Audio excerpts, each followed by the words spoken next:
possible to communicate with the dead? And has it happened to you?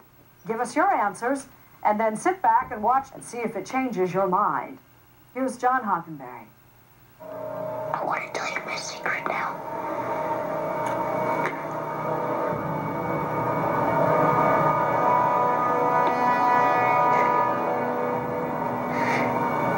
I see dead people.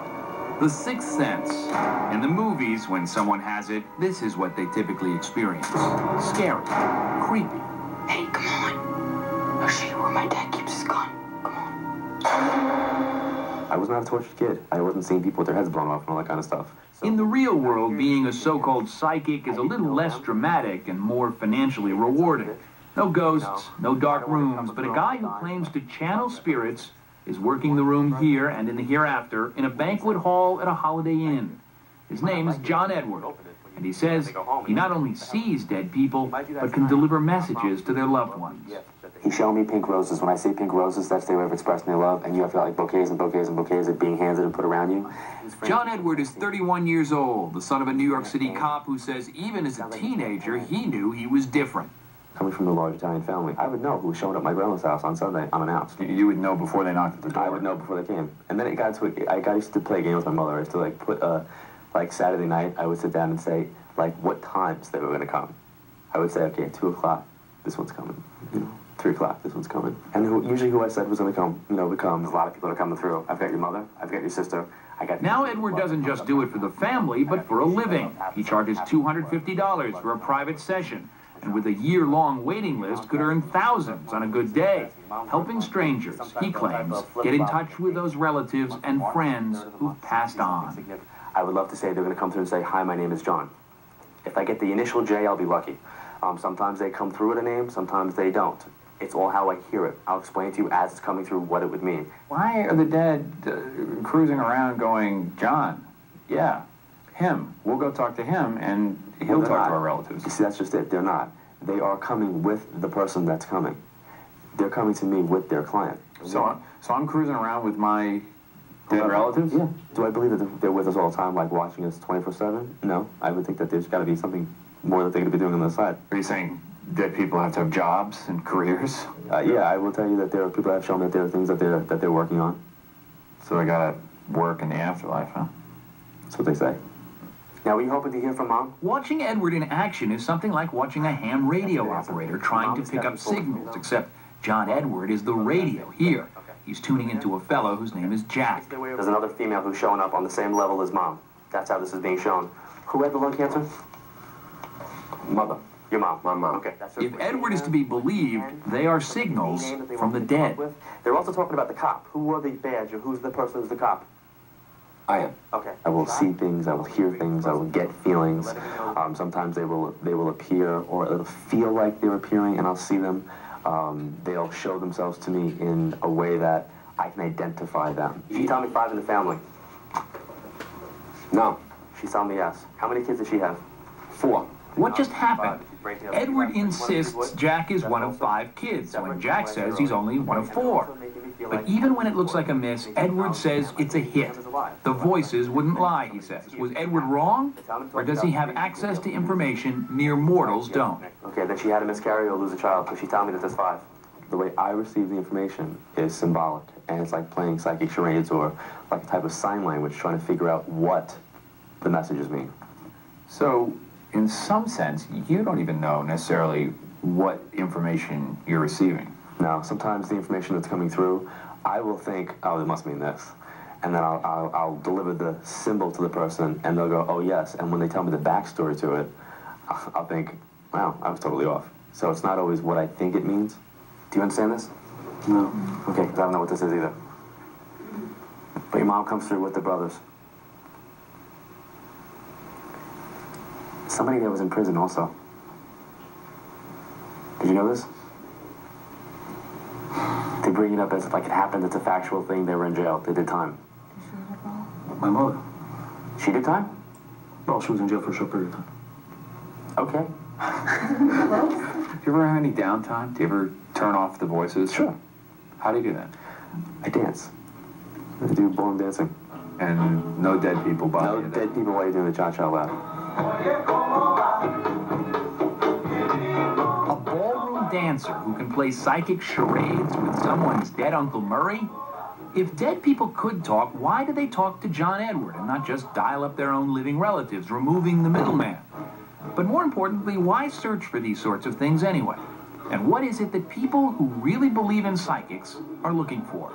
Why do you think people are so hungry to know there's an afterlife?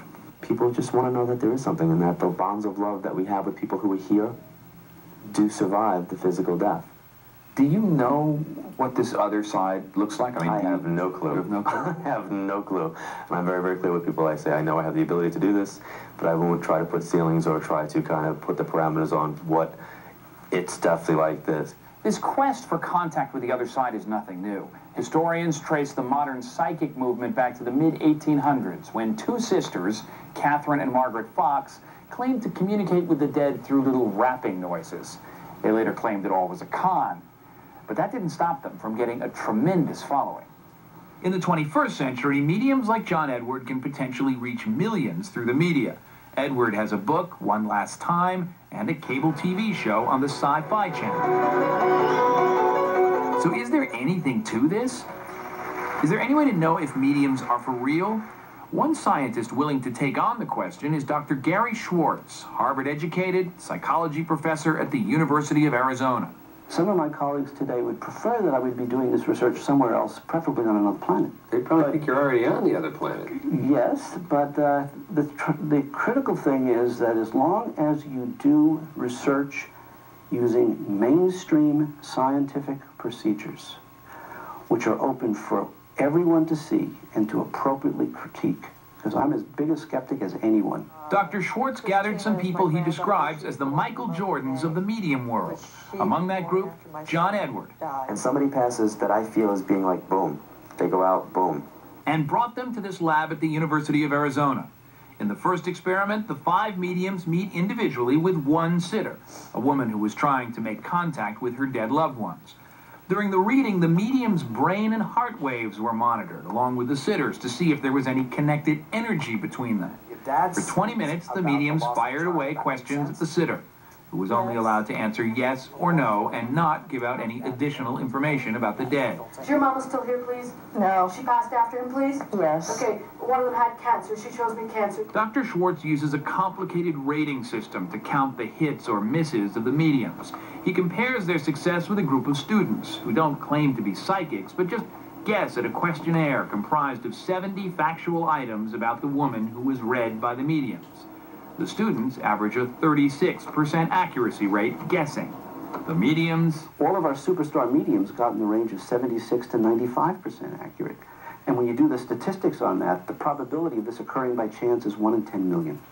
The students who you used as your controls, this is probably the first time they'd ever done anything like this. Absolutely. Why couldn't the success of the mediums be just because of some skill they've acquired over a long period of time? Well, it is probably due to a skill that they've acquired over a long period of time. The question is, what's the skill? How do we explain this skill? Dr. Schwartz makes things even more difficult in a second experiment. Now the mediums are not allowed to see the sitter or ask any questions for the first 10 minutes. They're just to give out information. John is sitting with his back to the door. A video camera is watching him. So when the sitter comes in and sits down, you can see that John is not looking anywhere. When he's allowed to ask questions, John Edward gets some things wrong. It's the same side with the mother with the B name, with the B connection, either Betty or Beth or Bobby. On your mom's side, is mom also passed? No. He even says the man he's reading is a woman. Like, I'm getting the feeling of being with a woman. There's a woman energy that's coming through, but the way that I'm getting this is not as if it's from the other side, as if it's possible that I'm connecting with you and you're the woman. But then this happens. I'm also being shown the movie Pretty in Pink. So somebody tell me, say, Pretty in Pink, this is a pink connection. Are you, like, wearing all pink? Yes. Okay. The guy was wearing all pink? The guy was wearing all pink. And he didn't see him come in? Of course not. All right, but that's pretty amazing. That's but very it has amazing. nothing to do with dead people. I didn't say it did have to do with dead people. But it does give you goosebumps. In the second experiment, the mediums average an 82% accuracy rate.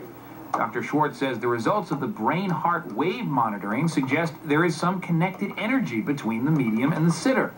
Dr. Schwartz's work will be published in the Journal of the Society for Psychical Research, but not until January, and we have questions. Isn't it a leap to go from, wow, these mediums are able to get so much information right, to saying that dead people are actually alive? I would say it's a huge leap. Yeah. It's a huge leap to say that because there are other viable hypotheses. And one of the most viable ones is that the medium is not receiving the information from a dead person. What they're doing is they're reading the sitter's mind. It's called telepathy. Do you believe dead people can communicate with the living? I don't know. What I do know is that the data are certainly consistent with that hypothesis. So a guy who went to Harvard says there might be something to all this? That mediums might talk to the dead. Hundreds of people are paying $250 a session to John Edward, and he does seem to know things. We wanted to see for ourselves what's going on. So at Edward's invitation, we brought our cameras to one of his group readings. One of those attending is Pam Pasica.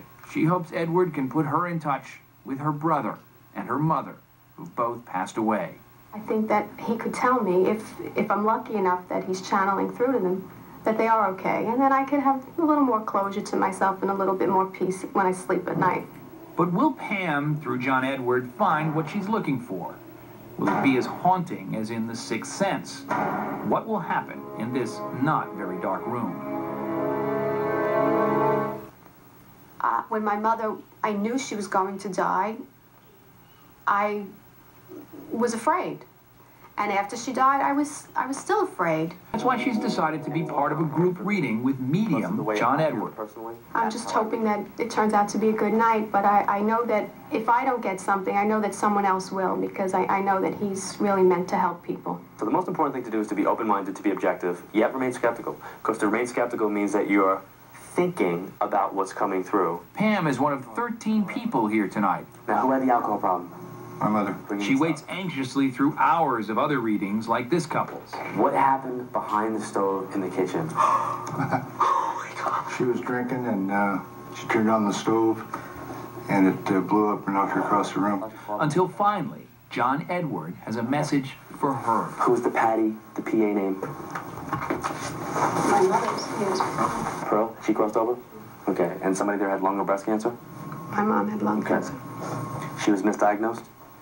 Correct? Okay.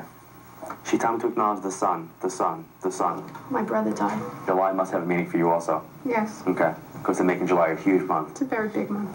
Like for 3 reasons. 3 of us were born in July, and the one died on July 4th, and July 4th was the day that we always celebrated our birthdays, and that's the day he died. What's the upstairs? She lived downstairs, I lived upstairs. You were upstairs? Did you take her upstairs? We were trying to when she couldn't walk anymore. Okay. She's also making me feel like a big deal for your mother was having to get from the bed to go to the bathroom. Oh, God, yes. Was she constantly wearing the yellow with like the terry cloth robe? No. Okay, I might be wrong with the color, but there's a specific robe or house dress that I'm supposed to be acknowledging that I feel like it was what made her comfortable, and that's why she wore this. Something that you would have had after she passed that you were smelling to connect with her. Yes.